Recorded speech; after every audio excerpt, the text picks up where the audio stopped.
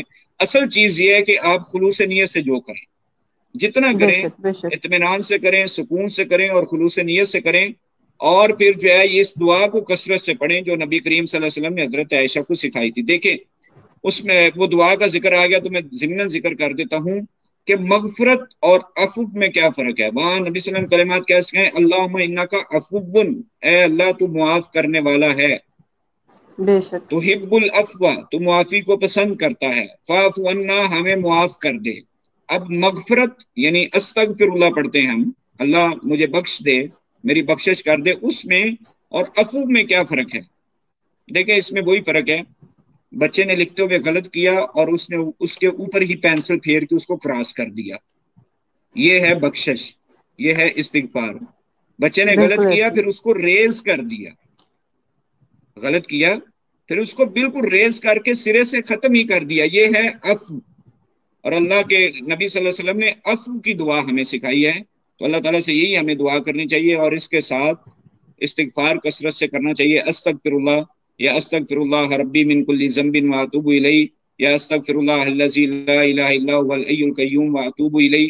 اس طرح کے کلمات جو نبی صلی اللہ علیہ وسلم سے ثابت ہیں وہ پڑھنے چاہیے. اور اس کے ساتھ جو ہے وہ درود پاک کی میں خصوصی طور پہ آپ کے وساطت سے کہنا چاہوں گا سب کو کہ درود پاک ایک بہت بڑا ہمارے پاس خزانہ ہے. درود ہم جتنا پڑھ سکیں ہمارے لیے اتنی مشکلات دور ہو سکتی ہیں. تو یہ چند چیزیں ہیں جو ہمیں اس رات میں کرنی چاہیے. اور خصوصی طور پہ اپنے والدین کو اور اپنے جو رشتہ دار، اعزا اقارب، دوست، بھائی بہن اس دنیا سے جا چکے ہیں ان کو خصوصی یاد رکھیں. اور دیکھیں نبی صلی اللہ علیہ وسلم نے بتایا ہے، فرمایا کہ جب بندہ جو ہے اپنے کسی مومن بھائی یا بہن کو دعا میں یاد رکھتا ہے، اس کے لیے کچھ چیز مانگتا ہے، تو اللہ رب العزت کے فرشتے جو ہیں وہ اس کے حق میں وہ دعا کر رہے ہوتے ہیں. آپ کو جو چیز چاہیے نا وہ اپنے کسی بھائی بہن کے لیے مانگے ہیں. ذرا بے اس کا شک بے شک ایکسپیریمنٹ کر کے دیکھے تو صحیح، تجربہ تو کر کے دیکھے اس کا. یہ بہت بڑا ایک خزانہ اور آرٹ نبی صلی اللہ علیہ وسلم نے ہمیں دیا ہے. تو اس لیے ہمیں یہ ساری چیزیں جو یہ مل ملا کے یہ جو راتیں اللہ ہمیں نصیب کرتا ہے یہ زندگی میں بار بار میسر نہیں آتی، یہ نصیب والوں کو ملتی ہیں. اس میں محنت اور کوشش کرنی چاہیے. جی سر بے شک. اچھا سر، میرا آپ سے نا ایک پرسنلی کوشچن ہے. میں نا مطلب اکثر پوچھتی بھی رہی ہوں کہ نماز پڑھتے ہوئے جب ہم اس میں سورتیں پڑھتے ہیں تو ہر سورت کے ساتھ کیا بسم اللہ پڑھنا ضروری ہے؟ دیکھیں اس میں تو کوئی اختلاف نہیں ہے کہ بسم اللہ پڑھنا ضروری ہے کہ نہیں ہے. اختلاف اس چیز میں ہے کہ بسم اللہ کو جو ہے وہ جب آپ جماعت کروا رہے ہوتے ہیں اونچی پڑھنا ہے کہ نہیں پڑھنا. بسم اللہ ہر صورت کے ساتھ پڑھنا لازمی ہے، سوائے صورت التوبہ کے، وہاں بسم اللہ ہے ہی نہیں ہے. صحیح ہو گیا صحیح ہو گیا. اچھا ایک چیز اور تھی کہ مجھے ابھی تھوڑے دن پہلے پتا لگا، مجھے پہلے اس چیز کا نہیں پتا تھا کہ جب ہم 4 رکعت ادا کرتے ہیں تو جو تیسری رکعت ہوتی ہے اس میں کیا سبحانک اللہم و بحمدک و تبارک اسمک و تعالی جدک و لا الہ غیرک یہ پڑھنا ضروری ہے تیسری رکعت میں بھی؟ نہیں نہیں نہیں، یہ اصل میں مغالطہ اس وجہ سے آتا ہے کہ 2 رکعت کے بعد ہم تشہد کرتے ہیں نا، بیٹھتے ہیں، جی جی بیٹھ جی کے جی اتحیات پڑھتے ہیں اور اشہد اللہ الہ الا انت پڑھ کے پھر ہم اٹھتے ہوتے ہیں، یا بعض دفعہ درود پاک پڑھ کے پھر ہم اٹھ رہے ہوتے ہیں. تو اس وجہ سے مغالطہ آ گیا. نہیں، وہاں سبحانک اللہم کی ضرورت نہیں ہے، آپ نے بسم وہ اللہ سے صرف شروع کرنا ہے فرسٹ سورہ رکعت میں فاتحہ. پڑھیں گے؟ پہلی رکعت میں سبحانک صرف اللہم آپ پہلی پڑھیں گے رکعت میں صرف. پڑھیں گے، تھرڈ میں پڑھنے کی ضرورت نہیں ہے ہمیں؟ نہیں نہیں، بالکل ضرورت نہیں ہے وہاں، اور وہاں مجھے ثابت بھی نہیں ہے مطلب نبی میں کریم صلی اللہ علیہ پڑھتی وسلم. نہیں تھی لیکن مجھے نا تھوڑے دن پہلے کسی نے کہا کہ نہیں تھرڈ میں بھی پڑھتے ہیں. میں نے کہا میں کسی سے پوچھوں گی کیونکہ مجھے اس کا کنفرم نہیں ہے، کیونکہ ہمیں سٹارٹنگ سے یہی کہا گیا کہ صرف پہلی میں پڑھتے ہیں. جی جی، صرف پہلی میں ہی پڑھنا ہے اور تیسری میں یہ نہیں ہے. وہ اصل میں تھوڑا سا مغالطہ لگ گیا کیونکہ تشہد آ گیا نا، تو وہ ہم ایسے سمجھتے کہ جیسے دوبارہ سے شروع کر رہے ہیں ہم، حالانکہ وہ وہ دوبارہ سے مجھے شروع نہیں ہے، مجھے وہ انہوں نے کہا کنٹینیو ہے. کہ اس کو مجھے انہوں نے کہا کہ اس کو نماز کو مطلب جو 4 رکعت نا 2 کے بعد تیسری میں پڑھنا ضروری ہے، یہ پھر اس کے ساتھ تبھی اس کے ساتھ اٹیچ ہوگا. تو میں نے کہا جی میں جی. پھر پوچھوں گی خود سے یہ کوشچن. نہیں تو نہیں، سر ماشاء اللہ سے. اٹیچمنٹ جو ہے وہ نماز کی جاری رہتی ہے. جب آپ اللہ اکبر کہہ دیتے ہیں، اس کو کہتے ہیں تکبیر تحریمہ.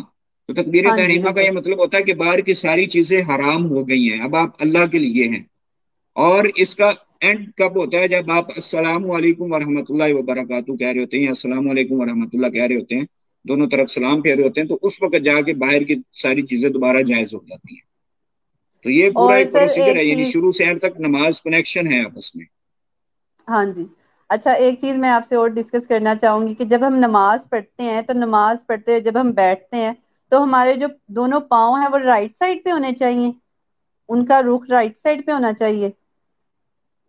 یعنی آپ تشہد میں بیٹھنے کی بات کر رہے ہیں؟ جب جب ہم نماز میں جب ہم بیٹھتے ہیں، جی جی. تو جب بیٹھتے ہیں تو تب ہمارے پاؤں رائٹ سائڈ پہ ہونے چاہیے سجدہ کرتے ہوئے بھی، اور جب ہم بیٹھ کے اتحیات پڑھتے ہیں تب بھی. جی اتحیات میں تو جو درمیانہ تشہد ہے اس کا طریقہ یہ ہے کہ آپ کا جو رائٹ سائڈ والا پاؤں ہے وہ کھڑا ہو، یعنی اس کی انگلیاں آپ نے نیچے دبائی ہوں اور پاؤں کو کھڑا کیا ہو، اور دوسرا جو پاؤں ہے وہ آپ نے نیچے رکھ کے اس کے اوپر بیٹھے ہوں. یہ ہے جب آپ 4 رکعت یا 3 رکعت والی نماز پڑھ رہے ہوتے ہیں تو جو جی جی. درمیانی تشہد آپ کرتے ہیں. ہاں ٹھیک جی ہے. ہاں جی بالکل ایسے ہی. جب آپ آخری تشہد کرتے ہیں، چاہے وہ 2 رکعت والی نماز ہے یا وہ 3 یا 4 رکعت والی نماز ہے، آخری تشہد جو ہے اس کا طریقہ یہ ہے کہ دائیں پاؤں کو آپ کھڑا کر کے اس کی انگلیاں آگے قبلہ کی طرف بینڈ کر کے کھڑا کریں گے، اور جو بایاں پاؤں ہے اس کو آپ اس پاؤں کے اگلی سائڈ سے تھوڑا سا باہر نکال کے بیٹھیں گے. صحیح ہوگا. چلیں سر بہت بہت شکریہ. آج عثمان عباس صاحب سے ہم نے بہت کچھ سیکھا. سر نے ہمیں توبہ کے بارے میں، استغفار کے بارے میں کافی کچھ بتایا. آپ سب لوگوں نے بھی کافی کچھ سیکھا ہوگا.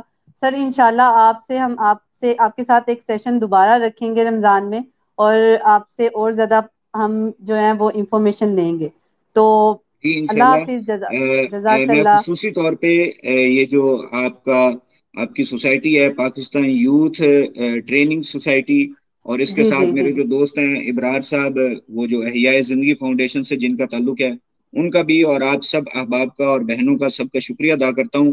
مجھے خصوصی اپنی دعاؤں میں یاد رکھیے آج کی رات بھی اور سر دیگر میں خود رمضان کو آپ جو کا شکریہ لمحات ہیں، ادا کرتی اور ہوں اس کہ کے بعد آپ نے بھی مجھے آج کے خصوصی دن، طور پہ آج کی یاد اس رکھیے. مبارک رات میں ہمارے لیے ٹائم نکالا اور ہمیں اتنی چیزوں کے بارے میں بتایا جن کے بارے میں ہمیں آگاہی نہیں تھی. بہت سے لوگ ایسے ہیں جن کو ان چیزوں کے بارے میں آگاہی نہیں ہوتی. تو بہت بہت شکریہ آپ کا کہ آپ نے اپنا قیمتی ٹائم ہمارے لیے نکالا. تو ہم اس کے ساتھ اجازت چاہیں گے. اوکے اللہ حافظ. آپ سب ہمیں اللہ اپنی حافظ. دعاؤں میں یاد رکھیے گا. اللہ حافظ. جی انشاءاللہ. اللہ حافظ. اللہ حافظ. Mm-hmm.